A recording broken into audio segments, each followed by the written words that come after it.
So we're in the middle, or we just started actually the third unit, which speaks about the attitude towards Aggadah today, and we're going through. We started sort of from the end. We looked at the Chazon Ish, which represents the Litvak or the called ultra-Orthodox, but even spilling a little bit into the modern Orthodox world today. And now we're going to look at the commentary by Rabbi Yosef Misas, who's a sort of a contemporary. He passed away in 1974. Was born in 1890 in Meknes, in Morocco. He served many years in Algeria as Rabbi also. Was very worldly, open-minded, well-rounded education, meaning not just Jewish studies, but also grammar, history, philosophy, poetry, all this. And at the end of his life, the last 5 years, he came in to serve as rabbi in Haifa in Israel. And here's something from his its collection of letters, the Otzar Michtavim, and he says he quotes Masechtot Ktanot, extracted Sofrim. So just a side note, Masechtot Ktanot, the Masechet is a tractate of the Talmud. There's a collection of what are called minor tractates that appear at the end. They appear at the end of the Talmud, and some people think that they are Talmudic, or Mishnaic, but the reality is that they were written much later in the time of the Geonim. So this is really Gaonic literature, around 7th century, most probably. So, but it's written in either the style of the Mishnah or the Midrash. So when you say some people think, you mean some people in like traditional community? Traditional community, yes. Okay. No scholars. There's no question today that they come from the Gaonic. But they're studied as though they're Talmudic. Yes, texts. people study them as their Talmudic texts. They put them at the end of the Talmud as an addendum. So we have. Okay. Right. So this goes on the word panim befanim diber Hashem. Hashem spoke face to face. So arba'a apin. There are 4 faces. That's a wordplay that the Midrash does, because it says in the Hebrew panim befanim, and panim is in the plural, even though there's no singular for panim in Hebrew. Right. In biblical Hebrew, you don't say pan. Yeah. In later Hebrew, and even today, modern Hebrew would use that. Pan is one face, and panim, many faces. But I think here, just as a comment, the beauty of the biblical Hebrew is that face is plural, because really we don't have one face, we have many faces. There are a couple of other words like that in Hebrew, so deep meaning. So, but this midrashic literature says panim befanim, 2 and 2, so we have 4 faces. What are those 4 faces? Panim shel ema lamikra. The Bible requires face of reverence. It's not the face that the Bible shows to us, but what we have to show the Bible, right? So it says the Bible face of reverence. Panim benoniot la Mishnah. The Mishnah balanced face, or I would say one that maintained equilibrium, whatever, or average. It's hard to translate this word. Panim sohakot la Talmud. The Talmud smiling face. The Midrash welcoming face. It's an interesting statement, right, by this Masechet Sofrim. So these are our faces that our faces we're that showing to these genre. Okay. We come to this literature. We come to the when Bible we come to study Bible, we come with reverence, protection. right? We come to the Mishnah with equilibrium. We come to the Talmud with a smile, and we come to the Aggadah with a willingness to welcome or acceptance. So now, in his interpretation of that, he offers a very concise analysis of how should we treat Jewish literature, which in a way connects to the first unit that we did, like the Jewish or the rabbinical bookcase, right? Back on Monday. Back on Monday, right? Yeah, years ago. But it is in line with his general philosophy. It's very important that he uses, you could say, one of the most important things that he stresses consistently in his halachic literature is that you must be aware of historical development. You need to know history. Without history, you have nothing. So at one point, he he writes a review of a book of a scholar who lived 200-300 years before him, and the grandchildren of the author published the book. And he says, you wrote a beautiful introduction, but one important detail is missing. Some important details. When and where did the author live? He says, I cannot understand his halakha and his rulings without knowing his geographical location and in his historical context. So now he speaks about this statement. He says, בפירושו, בפירוש המקרא צריך להתנהג באמה, שהם דברי אלוקים חיים ומלך עולם. So we should approach Bible study with great reverence because it is the word of God, the creator and sovereign of the world, whose wisdom is beyond our grasp. העמק בהם כל מה שתוכל. You have to delve into them with as much depth as possible. ואם לא מצאת פשר דבר מתאים לשכלך באיזה עניין, if you cannot find a logical explanation, ומה גם באיזו מצווה דע כי האשם תלוי בשכלך, שאין בו כוח להבין דברי אלוקים חיים. So I translate until we find a logical explanation, and especially the commandment. But he says, if you cannot find an explanation, don't say this is illogical, but rather say I didn't work hard enough, and I have to dig deeper. And we're not doing Tanakh now, so we'll put it aside. But it's interesting because he, in a way, goes against the grain of some midrashim, which say some things you can never understand. Then he goes to the Mishnah. He says, Panim Benonim b'Mishnah. The Mishnah requires a balanced approach. כי פירוש תורה שבכתב, ויש בה תערובת של סברות התנאים משכלם ותבונתם. And it says it is a commentary to the written law, and it was composed by the Tannaites who were flesh and blood, just like us. Not typical in the Orthodox world. In the Sephardic world, yes. Whether I say Sephardic are not really Orthodox the way Orthodoxy is defined today. This is, you could say, we represent the Sephardic of the past. He says you're allowed to criticize the Mishnah. The Mishnah were written by humans. It's not prophecy, right? Stark difference. You said he was Sephardic? Sephardic. So does that have an... And he's Moroccan. So that was different than the Ashkenazi. Yes. I'm just wondering, that was different than Ashkenazi's approach to the Mishnah. Yes. I mean, if the Hazon Ish says that even the Midrash should be treated with utmost reverence, and this is like the words of prophecy, even more so, the Mishnah, which was edited by Rabbi the prince, who was considered a holy man, and so on and so forth. And he says, "V'yan shegam hem kurtzei homer kamonu." Since they are human beings, yesh lecha reshut lisa v'liten b'divrem la'amidam al hasvara. It contains logical arguments and assumptions which the rabbis base on their wisdom and logic, and we can discuss their statements with logic, add, omit, and correct as necessary. This is a very bold statement. I mean, we really have two extremes of within the Orthodox world, right? Even the Mishnah, you could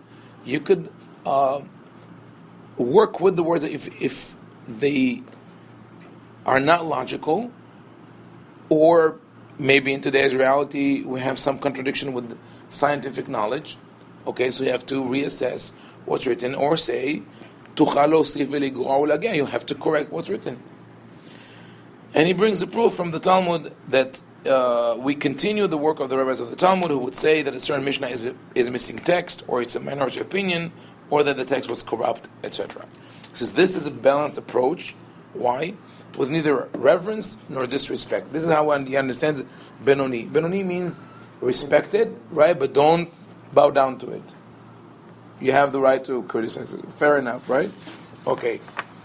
Panim Sahakot la Talmud says here to the Talmud, you could all reproach the Talmud with a smile, which, like I said yesterday, it's not the First thought in your head when you think of Talmud. Exactly, right? It's more. Most people would treat the Talmud with reverence, right? Within the Orthodox, we're talking about the Orthodox approach. He says, why the Talmud is approached with a smile? שנוכל לקרב ממנו רק הדברים הנוגעים לדינה, וכל השקלה וטריה שבהם נרחיק אותה. He says, we can only accept the matters which concern practical law and final decisions, while rejecting all the back and forth argumentation, which is theoretical and has no practical application. So, anyone who ever studied Talmud knows that there are a lot of dead ends in the Talmudic discussion. What about this? No, it's this. What about that? Okay, a famous sugya that is taught in the schools, in all schools, I think. I don't know why. Is the chapter called Elu Metziot, the laws of finding a lost object. What do you have to do with that? And there's a whole sugya that's called Yeush Shalom Midad. What if you gave up on your lost object, but and what if you gave? We assume that you gave up. Well, you don't know that you whatever. The Gemara brings 20 proofs that it works, and they're all rejected in the same manner. And you say, okay, after you brought 2 or 3 sources, and I answered that they should be interpreted differently, you know not to bring any more sources, right? So because it's just tedious and tiring. So some people say no, they needed to do that because they wanted to prevent a situation where in the future people who don't know better will bring those. So they just saved us time. Rabbi Meshash says that, and he brings an example, the Rif, Rabbi Yitzhak Alfasi, that abridged the halachot. Rabbi Yitzhak Alfasi lived, I mentioned him yesterday, in the turn of the millennium. And what he did was, he took the Talmud and edited it. He took out all the non-halachic material, whatever is Aggadah. But even from the halacha, he took all the deliberations, the unnecessary deliberations, and he made it more accessible for people to learn. And I think it's highly logical. It makes sense because it says, okay, this was written 500 years ago. The process was already completed. You don't need to learn the whole process, right? It's the same thing as you listen to a conversation. Some friends of yours have a conversation about something. Okay, let's say, should we go or not go on a trip, right? So okay, go decide and come back and tell me. You don't want to come back and tell you, I said this, he said that, and then I said this, but then he said that, but that's the way that people talk, especially kids and teenagers. They tell you the whole story. Just cut to the chase. Tell me, what is the decision, right? And then you can do more things. We'll have time. So the intellectual engagement and exercise is beautiful, but sometimes you want to have what is called tachlis. I want to know that, and I don't want to be distracted by dead ends. For centuries, after the Rif did that, people followed his abridged version, and then in the 13th century, the Talmud had renewed glory, and now everybody studies Talmud. You have to do the Daf Yomi and finish the whole Talmud. And if you don't know, a lot of people have this understanding that if you don't know Talmud, you cannot be a teacher or a rabbi, which is not true. Especially if you read the introduction of Maimonides to his book of Halachot, Mishneh Torah, where he says, exactly, I wrote this book. All you need to know is the Torah and my book. You don't need anything in between. So according to Maimonides, if you know how to read his book, you're good. You could. Okay, we'll talk about that. So, but we're not dealing with Mishnah or Talmud today, right? So let's go see what he says about the Aggadah. What is the acronym Zion Yod Ayin? Oh, Ida Zichro or Zchuto. Zichro Yagen Alenu Amen. Like his merit will protect us forever. Okay. Like this, Zchuto Yagen Alenu Amen. Like a holy person, so his merit. So Harif Zi'ah, Rabbi Yitzhak Alfasi of blessed memory. It's like of blessed memory. Yeah. After both the Reef and the Rosh. Yes, the Reef and the Rosh. Okay. Then the last paragraph is this: Panim masbirot la'agada, mipnei shenitpashta ben hamon, ra'ui la'asbira lehem al pi sichlam. The welcoming approach of the Midrash is necessary because it became widespread amongst the people. The rabbis should therefore strive to explain it and bring it closer to their understanding. How do you understand that? What is it? What Rabbi Meshash is saying?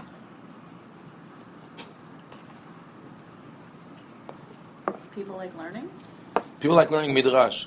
It's we're going back to the same story of what are the genre that people like. It's entertaining. It's entertaining, right? Well, also, you don't try to bring the people up to the text. You bring the text down to the people at their level. You need to their level. Yeah, I think that's a good. I was going to say something where it's like you want to make them experts in something that they have a love for. So you want So you want to connect them to something, and both these comments are important because I know of communities where Midrash has been rejected. You know that when people study because they love what we call the Peshat, in the modern sense of commentary, and they say whenever a Midrash is being brought up, oh, this is Midrash, we don't want to deal with that, right?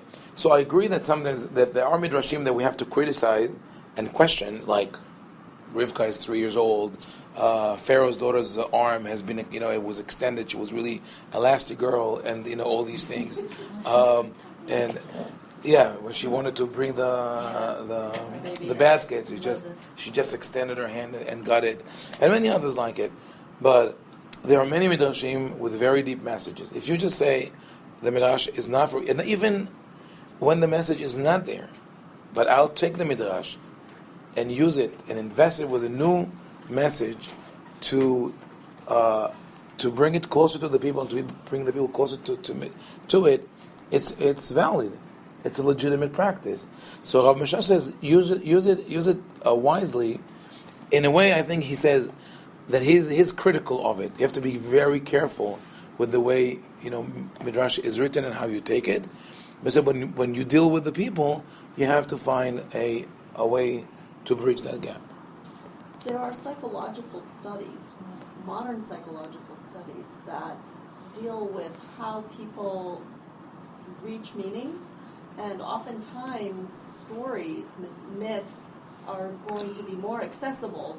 People are going to hear things, in a way that if you just said it 100%. another way, it would be Agree.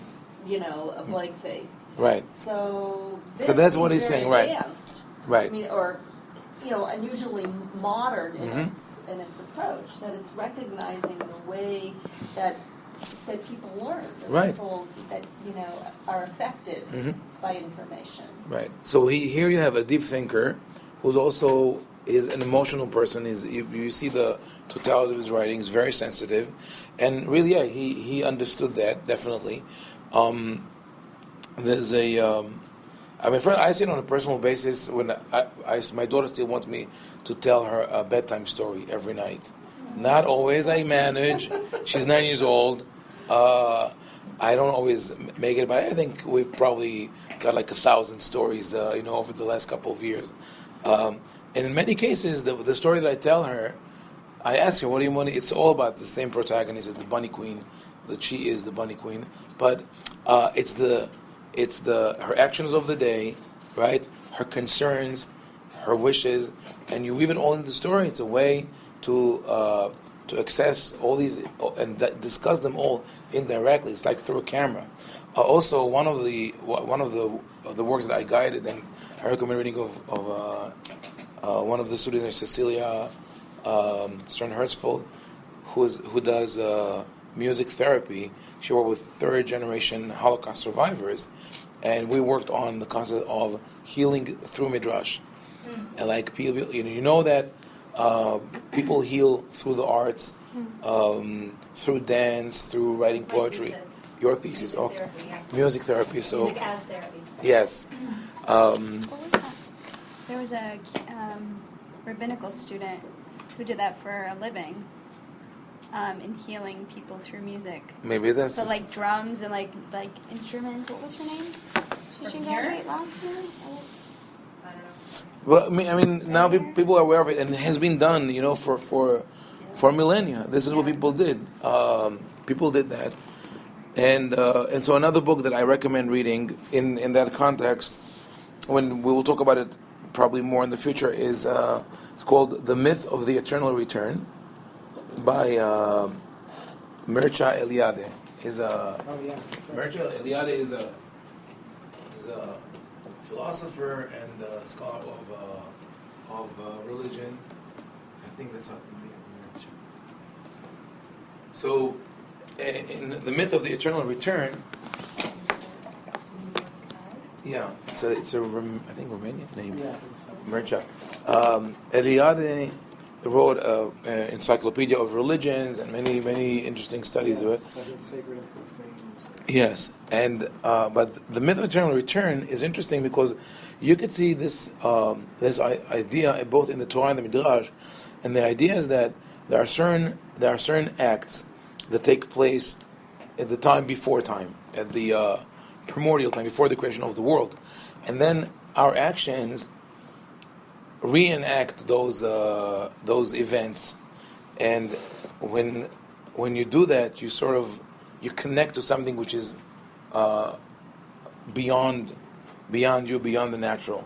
So in many cases, you will see this in Midrash that, for example, when they say that Abraham brought which we discussed on Monday, right? Abraham brought the ugot, which were matzah, to the angels. So his children in Mitzrayim, in Egypt, were redeemed and received matzah. Right? This connection over history makes every action that we do. So now, when I eat the matzah in modern times, I not only connect to the Exodus, I also connect to Abraham. When the rabbis say, for example, that a woman has to light candles on Shabbat, even though they created the mitzvah of lighting candles for Shabbat, but when they say that this is a way to make up for the woman's sin in making her husband eat from the fruit of the tree of knowledge, she put out the light of the world, so now she has to light the light of the world, Wow, right? That makes lighting Shabbat candles a penance. Wait, I know. So Ruined it for me. on one hand, on the other hand, Tell your husband. on the other hand, no, I understand. Listen, I see that. In one way, you could see this, with that perspective. On the other hand, it's saying that really you have to understand the story of the tree of knowledge allegorically. There was no woman or man or serpent. They were all forces within a human being. But there is a certain fall from the ideal world that God designated for us, because we're not living in a perfect world. That's why we talk about tikkun olam. So if we see each act of lighting candles on Friday night as a link in the chain that goes all the way back to creation, and we say, okay, we had a perfect world, we got far from it, and now with lighting candles on Shabbat, we're drawing near, or we're going back there. So it gives this single act or isolated act a meaning which is far beyond what it really is, and that's a lot of the Midrash does. The Midrash tries to reach across generations and history and connect people, connect locations, connect events, and it's very common when you look at Rashi, when you read Midrash and you search for this kind of connectivity of how an unidentified object or man or place is identified, and they say, for example, the person who came to tell Abraham that his nephew was taken captive was Og, the king of Bashan.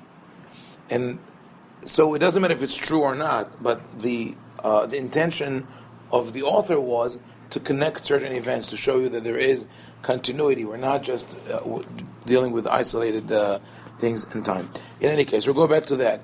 What Rabbi Message is saying, Panimas v'od la'Aggadah, because people, and like Shir said, because people, Carolyn said, sorry, because people are so connected to the narrative, to the story, they can identify with it. Don't destroy it for them. No, don't say that Eliyahu Hanavi doesn't exist. It doesn't come to drink the wine on Pesach.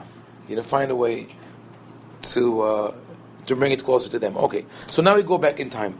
The next entry is, and maybe we're not going to do all of them because I want to get into the So this one, you know what? I'll just sum up briefly this number 3 source on page 14. This is from a very important book called The Introduction to the Talmud. It is attributed mistakenly in the printed editions to Rabbi Shmuel HaNagid, who lived in the 11th century. Rabbi Shmuel HaNagid Ibn Agrila lived in Spain, but it really was written by one of the Gaonim, Rabbi Shmuel ben Hofni Gaon, who lived in the 9th or 10th century. And he says this, that he is the first one who refers to the general category of Aggadah. Like we spoke about Aggadah, he says all the non-legal parts of the Talmud, of rabbinic literature, Aggadah. And he says, whatever is halakha, we accept. Whatever is not halakha, that was their own interpretation. So those things, if they make sense to us, we accept them, and if they don't, we don't rely on them, or we don't have to accept them. So already in the very near to the editing, what we consider to be the editing of the Talmud, 100, 200 years later, one of the Gonim says, listen, the halakha, yes, you should rely on. The non-halakha part of the Talmud, not binding. And the same is in source number 4. This is the Sefer HaEshkol, medieval source, but he collects, he's like an anthology of writings from the Gaonim. And his first paragraph is important. Amar Mar Rav Sherira, he quotes Rav Sherira, who was one of the Gaonim, one of the last Gaonim in the 11th century. Hane milei de nafkei mipesukei umikre midrash va'agada umdana ninhu veyesh men shu kach veharbe yesh she'eno ken. Says matters which are derived from verses and are named, people call them Midrash and Aggadah, are only an assumption. Some are true, many are not. How different is this from what the Hazon Ish says? That it's all prophecy and divine inspiration. He says it's not true. Enan kach. So why is it that we have them? I mean, he says, Vehem yizkiru da'ato shel kol echad ve'echad. They recorded all opinions. Ve'anu lefi sichlo yehol al ish. He quotes a pasuk from the Tanakh, from Mishlei. A man is praised by his wisdom. Meaning, you should use common sense. This is your real Gift? praise or gift, right? This is what you have to use. And then at the end, we skip to the last paragraph, and he says this is the rule that Rav Shira's father says. Those included in the Talmud are more refined than others. Even so, if Aggadah, Midrash, and the Talmud cannot be understood or clarified, we should not rely on them. So he makes one distinction. He says the Midrash and Aggadah, which was not included in the Talmud, are of a lesser category than those that made it into the Talmud. But even those which are in the Talmud, we only rely on them if they make sense. We still use critical thinking. So this is the approach of the early scholars, the Gaonim of Babylonia, and now we move to Spain, 13th century. That is Rabbi Moshe ben Nachmanides, in one of his disputations. You know the history of the disputations? So, and we could call them disputes. Pablo Cristiani, and there were two converts from Judaism to Christianity that caused a lot of problems to Jews in medieval Spain. One was Pablo Cristiani, with which Nachmanides argued. The other one was Raimondo Martini, who wrote a book called Pugio Fidei, the Dagger of Faith. And in Pugio Fidei, I think it was before, if I'm not wrong, before Cristiani. In Pugio Fidei, he collected all the statements from the Talmud that he thought were provocative or anti-Christian. And it was a revolution. I mean, he sent shockwaves throughout the Christian world, because up until this point, the Christians didn't know that we have oral law. I mean, the fathers of the church knew that we have Midrash and like an interpretation of the Bible, but they were really unaware of the depth and breadth of what we have in the Talmud. And they thought that we are the people of the book in the sense over there we deal with the Bible.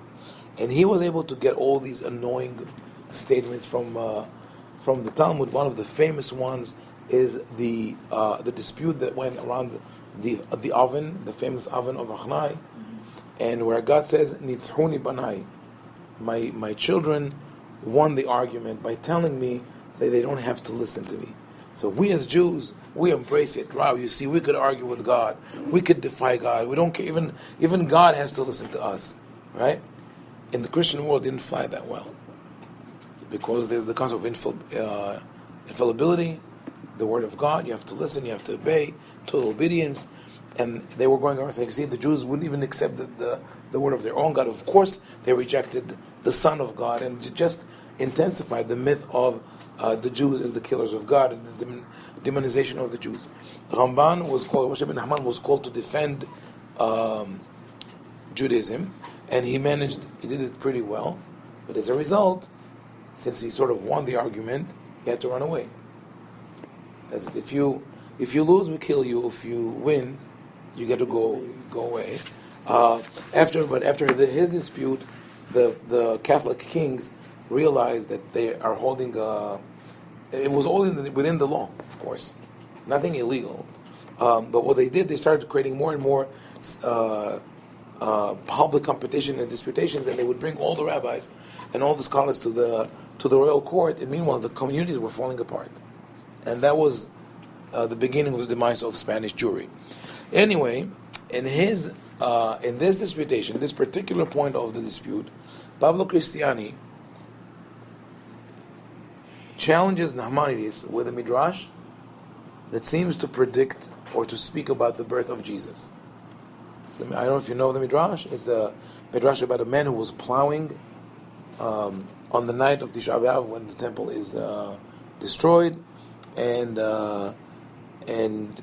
he heard the news about the birth of the Mashiach, and so basically it was, let me see, your Talmud accepts that Jesus was born on that night, and he's a Mashiach, and so on. So Ramban says, I don't believe it. I do not believe in this book. Yeah, so you're Jewish, no, you did some part of your literature. How can you say that you do not believe it? So let's read it. Anyone wants to read the Hebrew? Josh? Okay.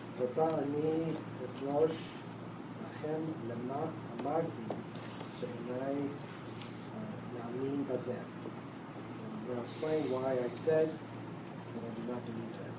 אנחנו יש לנו שלושה מינים של ספרים. אחד הוא Biblia, yeah. Ramban spoke Spanish. המינים או אמונה שלמה. So Bible is the first, and with complete belief. Yeah.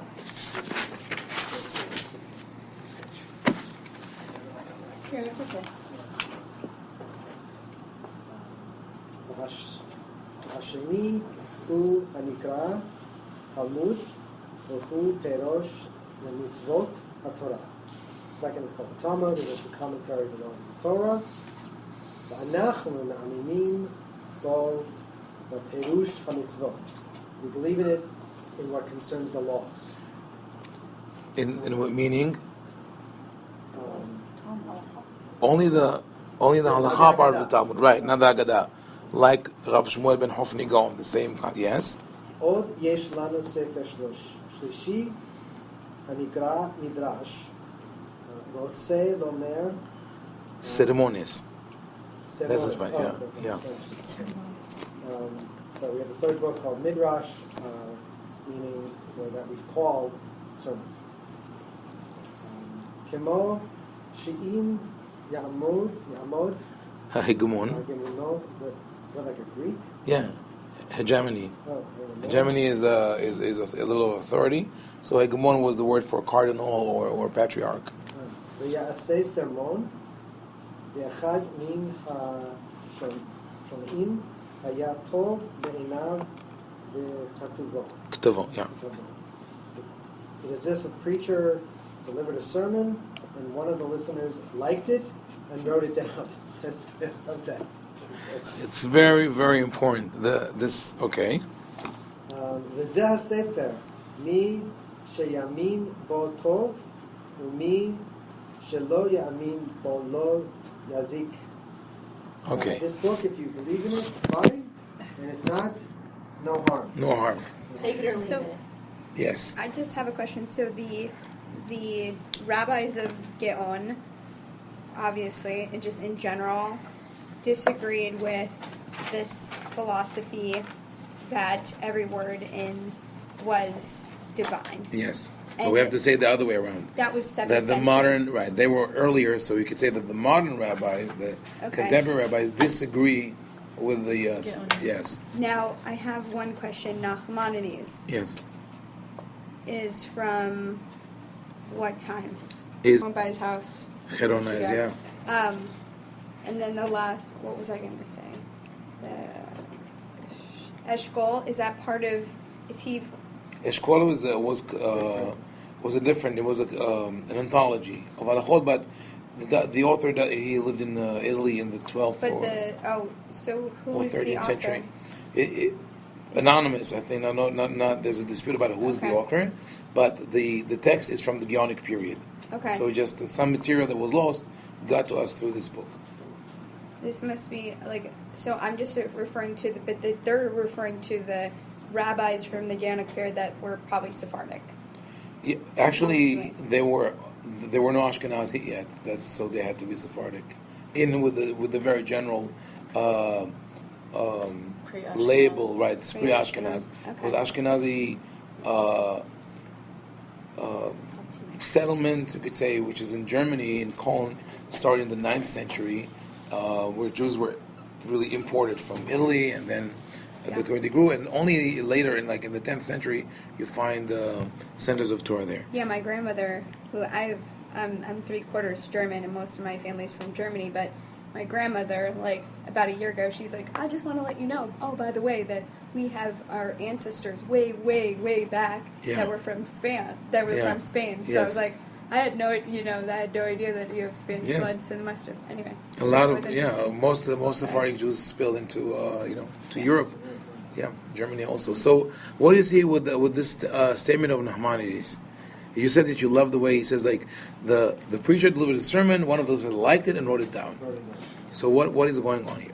So I'll tell you, but before we say that scholars today, scholars within the Orthodox world, commentators, Shevel, who wrote this critical edition of Ramban, people argue that this is not what Ramban believes in, that he said it for the sake of the argument. Because they have a problem, they have a dilemma. Ramban says, I do not accept Midrash without criticism, right? Which is in line with what the Gaonim said, right? Others pre-Ashkenazi or early Sephardic rabbis say, but it doesn't go in line with the mentality of the Litvak or the European yeshiva world. So they're trying to reconcile it. They say, oh, Ramban wrote it only for the sake of, because Pablo Cristiani attacks him and says, you hear I have a proof that Jesus was accepted by the Midrash. No, I don't accept this Midrash. I don't. What else do you want him to say? This is their argument. What would you answer to that? It's a good argument, right? It's a good argument. Okay. So, but before we go to... You're saying that the Litvaks would argue that the Litvaks would argue this is not true. This is just that's what he told them. He really believes in every single word of the Midrash. All right, so but when he deals with the Goyim, so it's what's the problem if it's not true? No, because I want to know what This is my Ramban. response. Oh, I want to know what Ramban really believed in. It's going to be hard to know that. Yeah. Maybe I can tell. I want to try. So I take it from a lawyer's point of This is all view. a farce. That he's making this up. That's to what make they the claim, non-Jews right. feel Just to- better. just- He's Spot lying on. under oath to protect his people. So I have two counter arguments for that. One is context. this is the disputations are printed from Rambam's manuscript. If Rambam made the argument only only in court, only in order to repel the argument of the convert, he would not have written it down because would have been misinterpreted. He would have written here, "This is what I told him," or like to qualify it as, "Don't think that's what I believe in."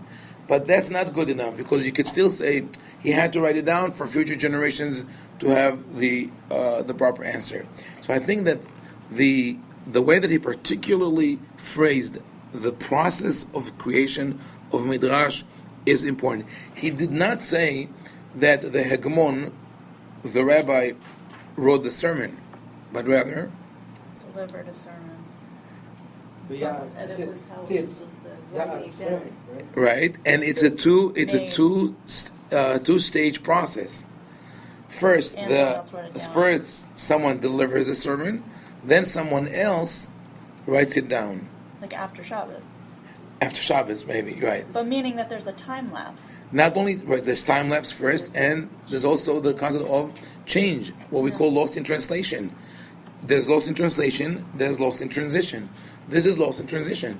First of all, some elements are lost. Second, maybe things were not meant to be written.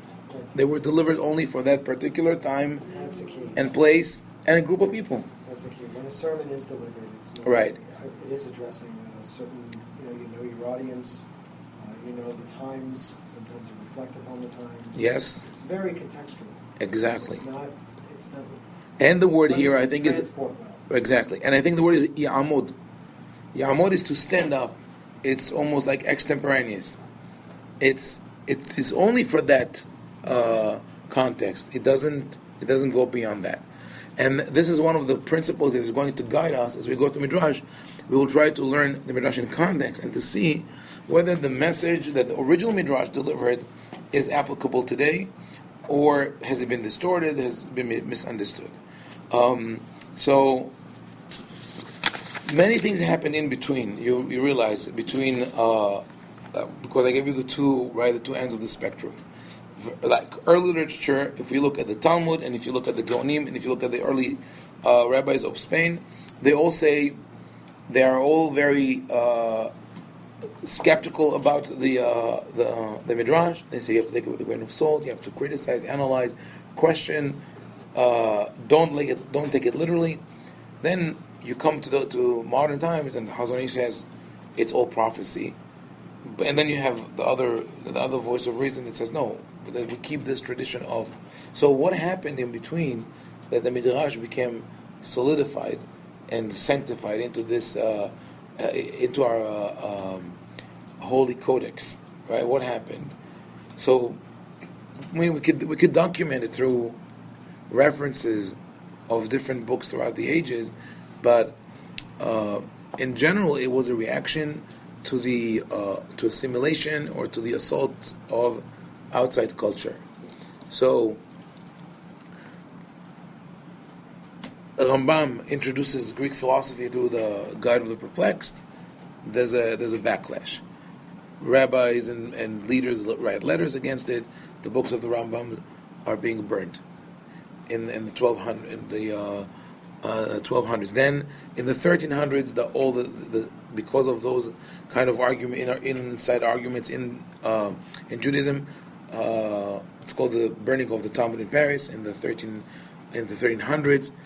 Some say that around 10,000 volumes of manuscripts were burnt. By whom? By the government, because they said that it contains heresy. So And when was this?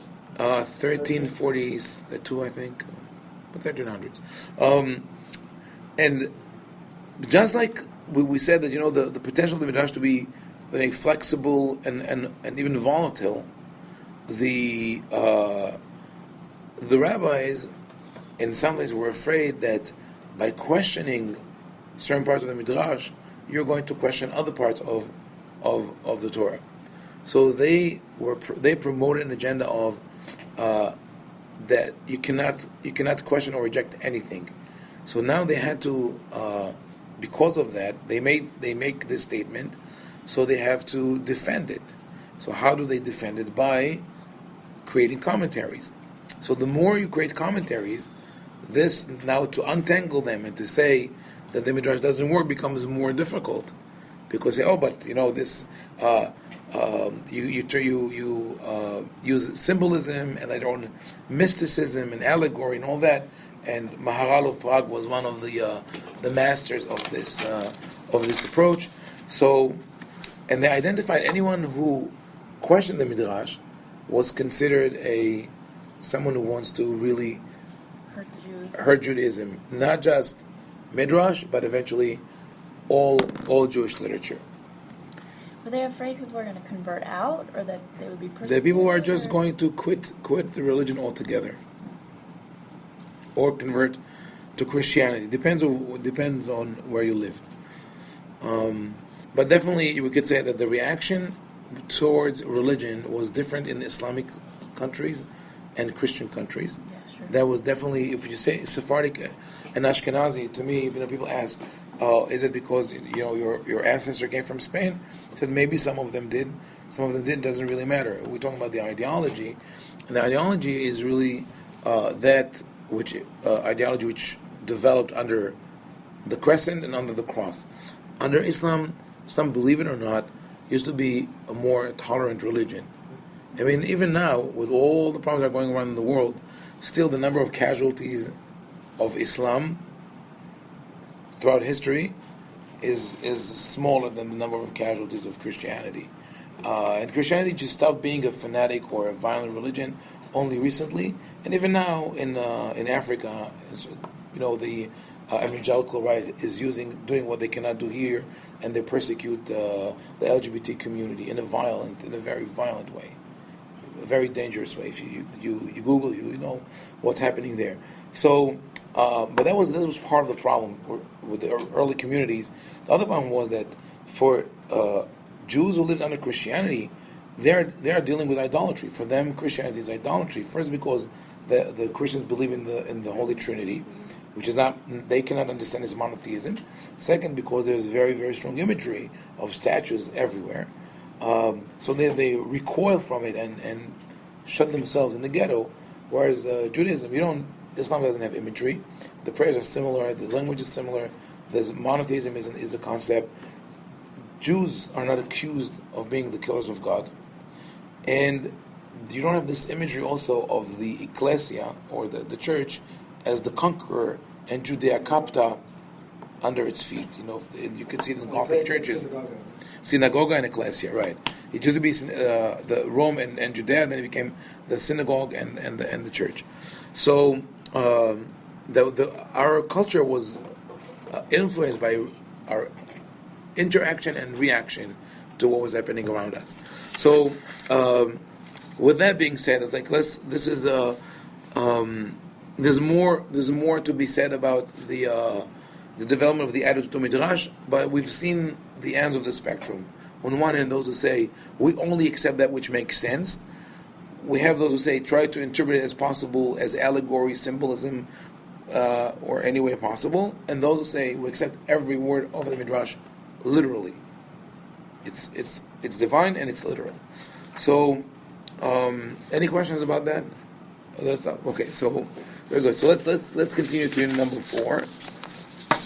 Now, we are going to talk about Aggadah as a pedagogical tool, and with two cases. One is the case of Abraham's circumcision, and the other one, hopefully, we'll have time to deal with Esther and Mordechai. A happy couple, meaning I don't know. Did you ever hear that they were married? Okay, do you accept it? Not really. No. Okay, good. Okay, so you're of the category of what Rabbi says. It's you shouldn't. Okay.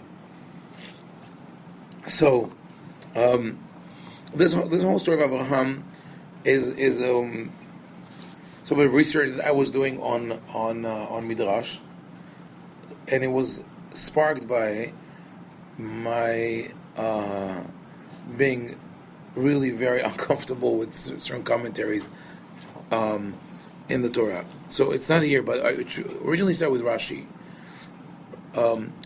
Rashi says that when the men appeared to Abraham to tell him that God is going to destroy Sodom and that he's going to have a child, they appear to him in the terebinths of Mamre, or the plains of Mamre. You know, in the old books, they used to translate the word Elone Mamre, the terebinths. Mm-hmm. Yeah, which was terrible because I don't know what it means. What the heck is a terebinth? I have no idea. I don't know what phylacteries are. Exactly, terebinths, phylacteries, and tabernacles. So, Tabernacle, yeah. tabernacles, right. So, but it's good, you know. People say, what is it? It's terebinth. Okay, it's like, I'm not going to argue with you. I'm not going to ask again. So why the terebinths of Mamre? Rashi says because Mamre is the one who gave him an advice to do the milah. I'm going to refer to it now from on as milah, not bris or circumcision. I like it. Okay. So he's the one that that told him you should do the milah. And I said, what do you mean by that? And you keep reading Rashi. I mean, I read it as a kid, and then revisit it every time I study Bereshit or taught Bereshit. And Rashi says that Avraham wasn't sure if he should do it, and he went to ask around his friends whether he should do it or not. And so this is a little disturbing, especially because His friends are not Jews. His friends are not Jews, Israelites or Abrahamites or whatever. That he's questioning right away God's command. yes, and it's also because there is another instance where he's being told to do something and he doesn't question God Oh, with his son. with his son. So God tells you to sacrifice your son, no problems. God tells you to circumcise yourself, I'm not so sure about it. How do you understand that? And it's not in the text. So this... No, because Abraham is known as the most obedient out of all of our forefathers. Right. And that would that would be something that would be out of the ordinary Right. for Abraham. It would make sense if it were maybe another patriarch, but as one who defines Abraham as the one who listens to every one of God's requirements or follows along with and accepts, willingly accepts everything that God asks of him. It just would seem to be not in his character to do that. It's not Right. a characteristic that we define Abraham by. Right. So it's not in line with Abraham's personality. It's true. Abraham does usually whatever Hashem... The only time he argues with God is when he tries to save the people of Sodom, right? Or when he tries to save his son. Also, he's not happy with sending him away. Yeah, but this is not, no one's in jeopardy. So Right. To speak. No, well, a little bit. Yeah, sending your son to the desert is but no, it's in line with what you said. Abraham is concerned about the well-being of other people, and here all of a sudden he's questioning God. So let's see the first entry here. Source number 1 is from Genesis Rabbah, the Midrash Rabbah on Bereshit, and here it starts like we mentioned before with a verse from Mishlei, "Lakol zman ve'et lechol hefetz tachat hashamayim." It starts from Kohelet. To each his time or its time. Zman haya lo leAvraham ematay shenitna lo milah. God wanted the milah to be given to Avraham at a designated time, not earlier, not later. It's not a very convenient time. He was 86 years old. Not a good time to do a brit milah. Amar im havivai hamilah mipnei ma lo nitna le'adam harishon. So Abraham's response, if you really think the milah is so great, why didn't you give it to Adam? Or in other words, what is it? Why are you giving it to me? Okay. Why me? Okay. It says, why me? Give it to Adam, right? He's the... Oh, you gave him the mitzvah of eating or not eating the fruit. I could have done that. Right? Okay. So, Amar lo HaKadosh Baruch Hu leAvraham. We'll go back and revisit this statement. So, HaKadosh Baruch Hu tells Avraham, Daicha, enough. Ani ve'ata ba'olam. Bizarre thing to say. It's showdown. It's it's high notes. I just wanna know what- There's no one else there. It's Abraham and God. It's not about Adam. And exactly. But it's only I was thinking about exactly this too. So it's like really Abraham says, forget, there's no one else here. It's me or you. Like it's my word or your word. It's very, very dramatic. God throws down the gauntlet. Yes. It says, "Im en ata mekabel alecha limol," if you don't accept my word, dayi le'olami ad kan. I had enough with this world. I'm done. I'm going to destroy it. V'daya la'orla ad kan, v'daya la'mila sheteh aguma ad kan. I am not happy that no one wants to do, that you are not willing to do the mitzvah of circumcision. Therefore, I'm going to destroy the world. The end of the world has come. It's just so hard for me to see God as such a drama queen. Okay. Yeah, well, like, how is he going to be affected, right? Why would God care? Okay, very good. Good question. Let's keep the question and move on to the next, because this really is a whole thing that we have to look at. So now, look, this is also from Bereshit Rabbah. Lily, you want to read? Sure. Yeah, go ahead. In Hebrew? Yeah. בשעה שאמר הקדוש ברוך הוא לאברהם לימול, הלך ונמלך שלושה. בשלושה אוהביו. When God told Abraham to circumcise, he went and consulted his 3 friends. אמר לו, ענר. ענר כבר בן, מאה, yeah. an old guy. You're almost 100 years old, yeah? ואתה הולך מצער. מתאר את עצמך. Aner told him, you are already 100 years old. Why should you cause yourself pain? אמר לו, אכשול, מה את?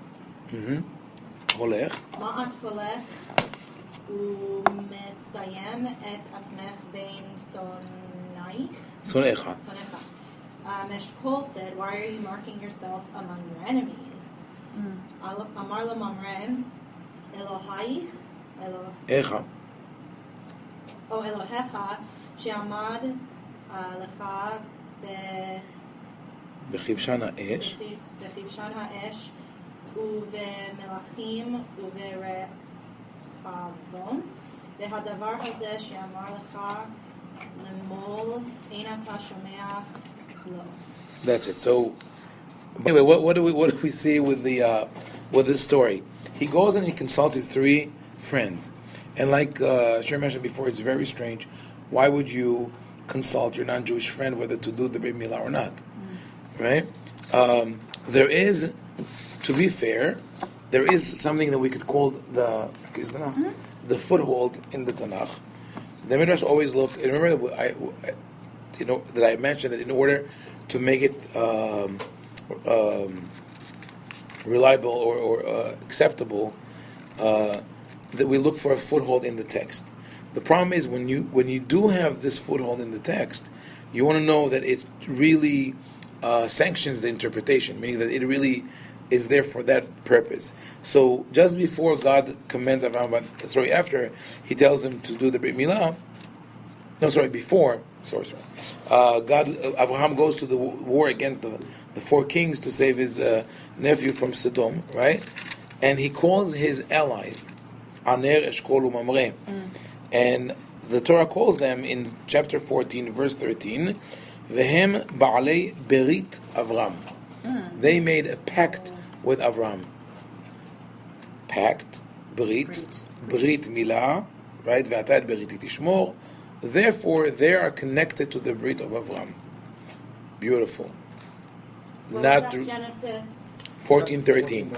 What is the problem with that nice connection? They're not Jewish. A, right? Completely different meaning. 2, yeah. Also, it's you cannot do Gzar Shava when over there it means a military pact, right? And it's a pact with Avram, and here is the pact. And also, according to this Midrash, how many of those 3 allies are his allies on the circumcision? Only one.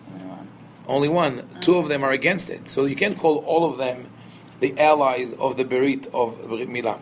So this is the sort of like the hook in the text. So what was it? It was Genesis. Genesis 14:13. 14:13. Okay. Well, what's interesting in the street, they're all brothers. Yes. So right, they're brothers. Right. And then immediately after, Amram hears that his brother was taken captive. Interesting, also, right? And the breed is this kind of really this kind of alliance where It's the bro code. Wait, his yes, brother or his yes, nephew? I will protect you if you're attacked, and you'll protect me if I'm attacked. Right? It's a tribal thing, definitely.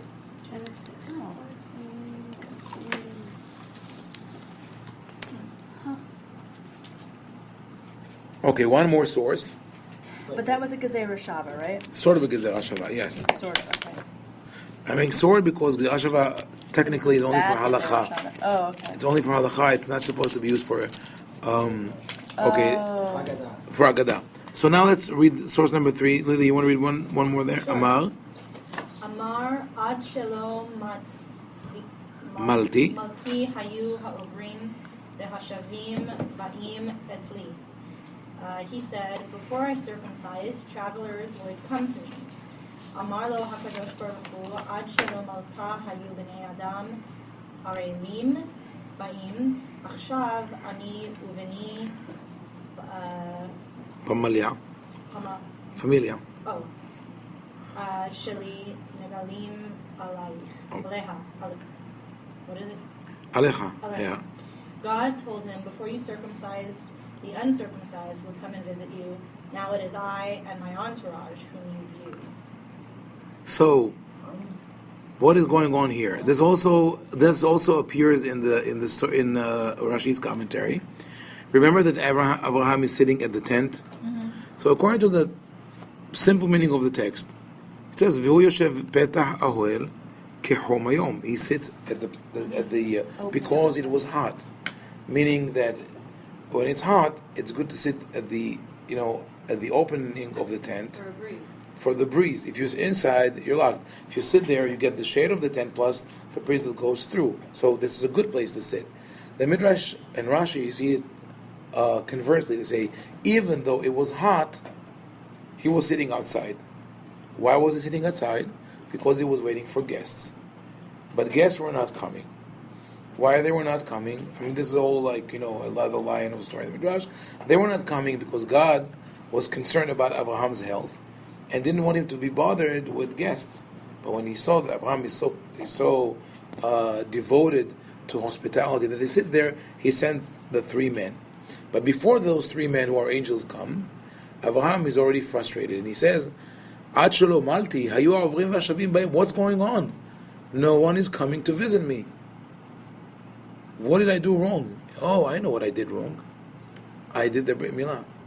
So now, this adds so Avraham is not happy when God tells him to do it. Then he goes and asks his non-Jewish friends whether he should do it or not. And even after he does it, he second guesses God. No, I should not have done it. And God says, no, now I'm going to come visit you. You should be happy. So, What was the motivation of the rabbis to make these 3 little thingies? Were people that in is the correct. community- That is the correct question, by the way. Not what is the problem in the text, but why did the rabbis create it? Right. This is the perfect question, because we realize that the rabbis had an agenda. They are putting here. They are. How would you say they are building a case for Abraham? Mm-hmm. Right. They're framing him Oh, for against. something. They're building Against. a case Against, not for Abraham. Against Abraham. They're framing him. They want, but he's gonna win eventually. Don't worry, right? But they're doing something to Abraham. They presenting someone who questions God, who's not happy with the mitzvot, who's not. They're using him as an example. As an example for whom? People in the Who? community. Of the community, right? Which community? Doubters. The one they were serving. And what those people doubt? Whether they should circumcise themselves or their sons. So not generally about the mitzvot, but about milah specifically. Brit Milah. Okay, so now. So they're living in a culture where people are not circumcising their sons, and they're starting to say, "Why are we doing this barbaric thing to our kids?" Right. So it's not San Francisco. What is it? I mean, it happens, right? Throughout generation. Are they in? Why would all of a sudden the rabbis have to confront this problem where people say, "I'm not so sure about the circumcision"? What was the The sparking. what was the the catalyst in society? What was the change in Jewish society that would bring this about? And we spoke about in general, Hellenism. Perfection of the body. Perfection of the body. Gymnasium. The body is perfect. If your body is blemished, then And if you're naked everywhere in Hellenistic Greece, then everyone's seeing all your parts. yes. So we have two problems. One, the body is worshipped, and the body has to be perfect to the extent that in Athens and in Sparta, even in Athens also, babies who were imperfect were abandoned in the field. And if you were circumcised, that therefore meant that you were imperfect. Exactly. In essence, right? Mm-hmm. So it's a sin to circumcise.